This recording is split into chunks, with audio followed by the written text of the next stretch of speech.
பக்தி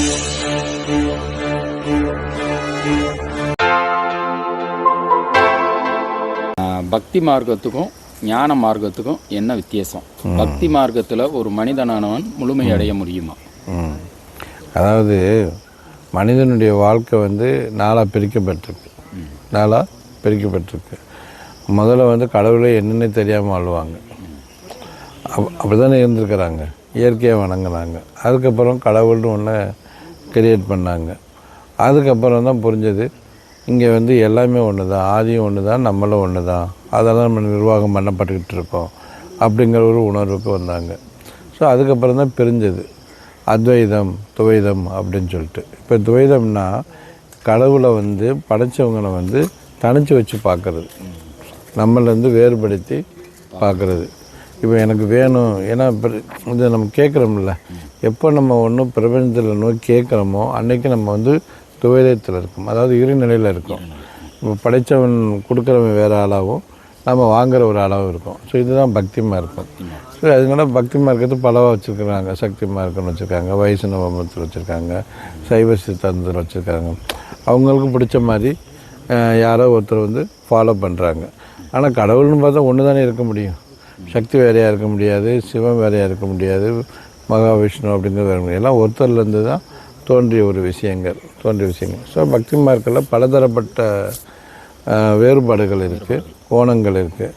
அதெல்லாம் அவங்க தெரிஞ்சு அறிஞ்சு அவங்க ஞானம் மாறத்துக்கு வர்றது கஷ்டம். ஞானம் என்பது என்ன அப்படின்னு சொன்னால், படைப்பும் நம்ம தான், படைக்கப்பட்ட பொருளும் நம்ம தான்.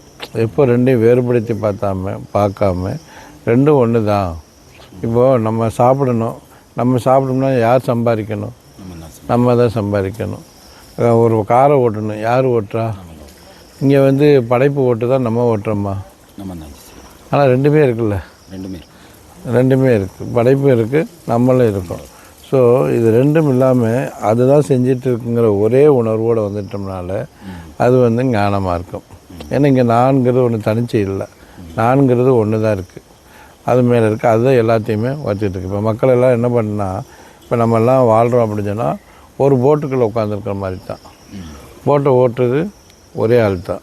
நம்ம அந்த போட்டு ஓட்டுறவே நம்ம 3 பேருமே வித்தியாசம் இல்லை, எல்லாமே ஒரே அங்கம் தான், ஒரே அங்கம் தான். எப்போ அந்த மாதிரி நம்ம உணர ஆரம்பிக்கிறோமோ, நமக்குள்ளேயே இந்த பிரபஞ்சத்தையும், நமக்குள்ளேயே அந்த கடவுள் தன்மையையும், நமக்குள்ளேயே எல்லாத்தையும் எப்போ நம்ம உணர ஆரம்பிக்கிறோமோ அதுதான் அத்வைதம், அதுதான் ஞானமாக இருக்கும்.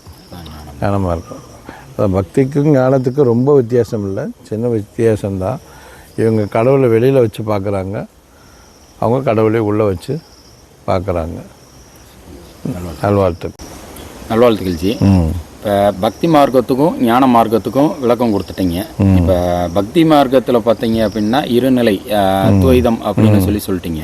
அப்படி ஒரு துவைதம்ன்ற இருக்கக்கூடிய நிலையில் நம்ம பரிபூரணத்துவம் அடைகிறதுக்கு வாய்ப்பு இருக்கா? நல்ல கொஸ்டின் தான். பரிபூரணத்துவம் அடையிறதுக்கு வழி இல்லை. எதுலன்னா துவைதத்தில், இருநிலையில். நம்ம ஆணாவோ பெண்ணாவோ மாறி மாறி பிறந்துட்டு தான் இருப்போம்.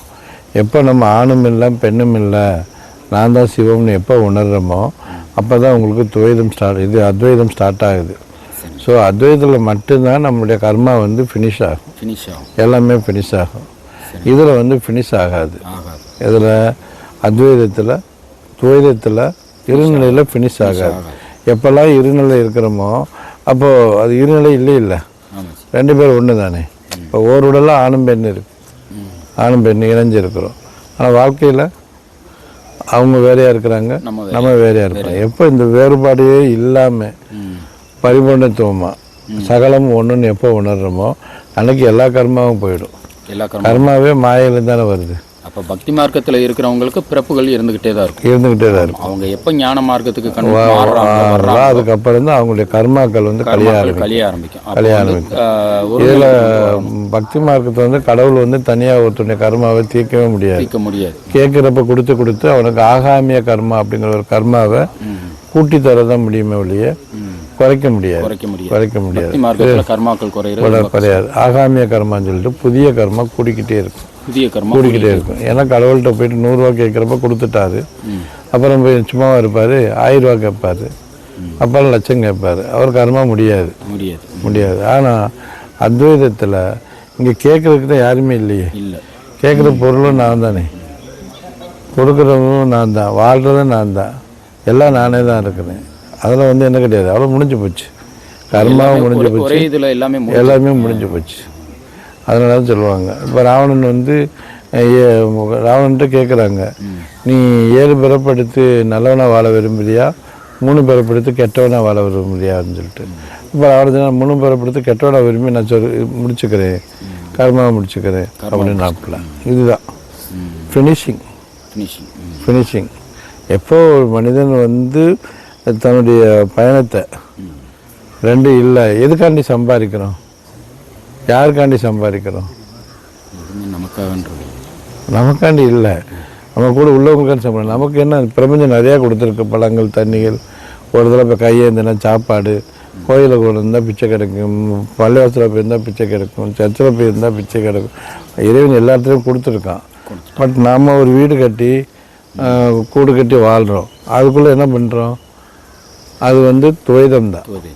அது எப்போ அதுக்குள்ளே இருக்கிற வரைக்கும் நம்ம துவைத நிலையிலேருந்து என்ன பண்ண முடியாது, மாற முடியாது. தனித்துவமாக உள்ளுக்குள்ளே இருக்க பற்றட்டு வாழ எப்போ நிஜமாக பழகிறோமோ அன்னைக்கு என்ன பண்ணலாம், துவைதத்திலேருந்து அத்வைதமாக நம்ம ஒருநிலைப்பட்டு முக்தி அடையலாம். இது சாத்தியமாச்சு. அதாவது என்னன்னா, ஒரு குடும்ப சூழ்நிலையில இருக்கிற ஒரு மனிதனால இப்படி, அதாவது அவனுக்குள்ளே உட்காந்து இண்டிவிஜுவலா வாழ்றதுக்கு அது நிறைய சாத்தியம் இருக்கு. நாங்களும் அப்படிதான் வாழ்றோம். அந்த கண்ணீரோ அந்த டென்ஷனோ அது அந்த ஜீவனுக்கும் அந்த குடும்பத்துக்கும் கொடுத்துருது, அவங்களுடைய கர்மாக்காண்டி கொடுத்துருது. அதுக்கப்புறம் வந்து கூடையில் உள்ள வெயிட்டை இறக்கி போடுற மாதிரி இறக்கிட்டு தனிச்சு தான் இருக்கிறோம். தனிச்சுங்க அது வந்து வாழ முடியும். அப்படி வாழ்றதுக்கு வழிமுறைகள் ஏதாச்சும் நிறையா இருக்குது. என்ன, இப்போ நம்ம ஒரு தொழிலை பண்ணுறோம்.